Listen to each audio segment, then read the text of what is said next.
Why do dropshippers choose Shopify? That's what we're going to be talking about today. I got an email from someone, and I'm going to start doing some of these kind of shorter videos, kind of touching on people's questions. So if you guys got questions, feel free to either drop them in the comment section, or you can email me at rulesforrebels@gmail.com. The email goes on to say, is there a reason most dropshippers use Shopify to create their website versus another platform like maybe Wix or Squarespace? I don't like Shopify's interface, and everything takes me so long to figure out for some reason.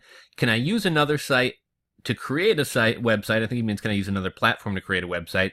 Is there a reason why Shopify is most often used? Like maybe they have a lot of supporting apps.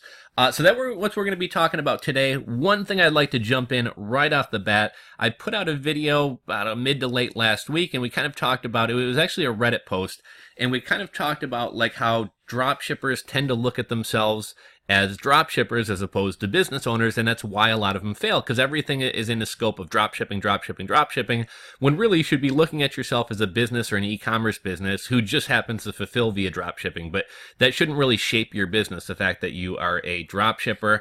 But we will kind of touch on some of the reasons why a lot of dropshippers are choosing Shopify. So here's an interesting discussion for maybe another video, but I'll touch on it really quickly. So a couple weeks back, I was at an event called LPX in Chicago. It's put on by, I think, a company called LPX and Google. It was kind of like an e-commerce conference getting ready for Black Friday and the holiday season. And one of the speakers was actually from Big Commerce, and she kind of gave a little keynote about how pretty much the entire e-commerce industry is moving from like self-built or self-managed to platforms. So what we mean by that is like years back, somebody would either build a custom website, somebody would use WordPress and WooCommerce, it would be self-managed. And now we're seeing a trend where not only among small businesses and upstarts, but even among established businesses like Gillette and many others, a lot of companies are switching from either custom-built websites, Magento, WordPress, and WooCommerce. They're switching from those things over to platforms like Shopify and BigCommerce. It allows them to be more nimble. They're not spending hundreds of thousands of dollars or even millions of dollars on developers every year. So there's a lot of reasons why this change is happening. I'm getting a little bit off topic here, but one thing that's interesting to me, it's kind of scary if we become too dependent on platforms like Shopify. It's a big headache switching platforms. So, I was part of a website with like 30,000 SKUs that switched from Magento to Shopify, and it's an absolute nightmare. It's like 2 years later, and we're still kind of getting things sorted out. So basically, it's a big headache to switch platforms. So if you do make the jump from WordPress or Magento, or WooCommerce over to Shopify, what if tomorrow Shopify said, we're getting rid of the $29 plan and now it's a $300 a month plan. Oh, and by the way, we're also charging a 5% per transaction fee. For anybody who doesn't know, if you use Shopify payments or PayPal, you don't pay any transaction fees. You're just paying the $29 a month plus 3% per transaction plus like 30 cents, right? But if you do not use Shopify payments, and not all businesses are eligible to use Shopify payments, Shopify may shut down your Shopify payments account and say, you know what, you can't use Shopify payments because of the types of items you sell. Now you're forced to go find another payment processor. If it's because you're in a high-risk industry, get ready to start paying 5 to 7%, but maybe just for whatever reason, you can find a decent processor. So you find another processor at 3%, but you're running on Shopify. So what Shopify is going to do is, even though we kicked you off our platform and won't let you use our payment platform, because you're not using it, you now have to pay us an additional 2% for every transaction. Now, eBay charges 6 to 9%, Amazon charges 15%, Walmart charges 15%, but they're bringing you customers and they're bringing you buyers. What is Shopify doing for 2%? Absolutely nothing, right? You're paying them $29 to use their service, and the 2% is basically just like a cash grab. So if we all become too dependent on Shopify and Shopify decides to kind of start nickel and diming us over services, you're kind of between a rock and a hard place. You're kind of like, okay, well, do I take on the expense of like thousands of dollars and a bunch of headaches and problems in migrating back to another platform? Or, the Shopify just got me by the balls, and now, I just got to, eat whatever those fees are, maybe raise my prices, whatever that takes. So that's kind of an interesting shift that we're seeing right now from a lot of things going self-managed or Magento, WooCommerce, self-hosted, over to Shopify. The benefits of doing so are it's really easy for anybody to throw together a pretty good-looking, well-functioning Shopify site. Shopify handles all the, I'm having a brain fart, like all the whatever the fuck that compliance is called for credit card. Shopify handles all that. Shopify is going to make sure your site's not hacked. You got Shopify support for kind of all the bigger issues. And those are all things that would fall on your own shoulders if you weren't using Shopify. So that's one advantage. As far as like why has Shopify grown so much bigger than, say, BigCommerce, or why is it more popular than Volusion or even Squarespace?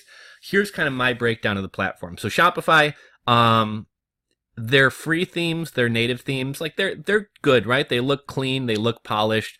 The sites function at a decent speed. They run well. Anybody can throw together a nice looking Shopify site pretty quickly. But does Shopify make the best looking sites? Well, no, I would argue Squarespace from a design standpoint has better looking websites. Who's the easiest to use? I think Wix or a Weebly are probably the easiest to use for somebody with no web design experience. It's pretty much like a drag and drop platform, but you're kind of tied into their Wix or Weebly user, interface. Like, you can't necessarily use any email marketing platform you want to use. You kind of have to use, I think they're tied in with like Constant Contact. You don't have as many options for payment processors. If you choose something like Wix or Weebly, it's going to be stupid easy to use, but the sites are pretty slow.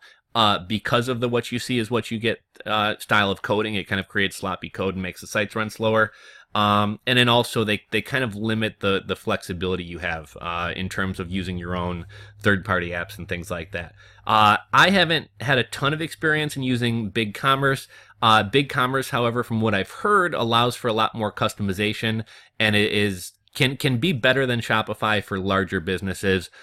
Or businesses with larger catalogs of products. And then something like Volusion kind of sucks, but at least they don't have transaction fees. So that's kind of the one thing Volusion has going for it. Why has Shopify gotten so big? Well, Shopify has an affiliate program, so people can earn money by referring other people, which is why you see a lot of these dropshipping gurus. And even, I'm a Shopify affiliate. I'm very upfront with that. If I'm working with a client and I recommend Shopify to them, why not make a couple bucks off affiliate marketing? By them using my Shopify link. Shopify has done a great job of kind of creating a little, their own kind of little internal atmosphere where they have people developing third-party Shopify themes and third-party Shopify apps, and there's a lot of developers who work with Shopify. And because of that, you tend to see, like, if you're somebody who needs some guidance into how to do something, you're going to find way more how-to videos about Shopify than you are for WooCommerce or Volusion or Magento or anything else. Shopify also puts out a lot of good and somewhat helpful resources. They do a lot of like case studies of different businesses. They put out a lot of like helpful guides to people who are new to e-commerce. And so at this point, it's kind of become a self-fulfilling thing where like, because Shopify was kind of one of the early adopters in this space and did better than a lot of the other ones, Shopify has this big community of people who are either affiliates or developers or teaching you how to make $1 million off your dropshipping site. And all these people are putting out YouTube videos and Reddit tutorials and everything else. And so then all the new people coming into the space are just seeing Shopify, Shopify, Shopify. And so they just intuitively go to Shopify as well. And that's kind of why Shopify has become such a big name. From the dropshipping perspective, I will say, like, if you're somebody, I'm not a big fan of dropshipping personally, at least not the way that most people are going about it. I hate the idea of like AliExpress dropshipping. But if you are wanting to be an AliExpress dropshipper, most of the things like Oberlo or what is there another one, Shopify, like most of these tools that are meant to either auto-fulfill dropship orders or to help you import products, most of these tools run on one of two platforms. It's either WordPress and WooCommerce or it's Shopify. Your beginner to e-commerce, beginner to digital marketing probably doesn't know how to set up a WooCommerce website. It's a little bit more of a learning curve. You got to buy your own hosting. You got to buy your own domain. You got to figure out how to connect the two. You got to download WooCommerce, whereas Shopify, pretty much like a monkey could throw together a Shopify site in about 15 minutes. Like WooCommerce, there's a little bit of a learning curve. You're going to be watching some videos. You're going to be going on some forums. And then even once you get kind of all the moving parts together, you may have to hire somebody to do some custom coding or kind of bring everything together because Shopify is kind of a cohesive atmosphere, and because they kind of vet what goes on the App Store, everything for the most part runs kind of smoothly. Obviously, there's plenty of problems with Shopify apps that I run into all the time.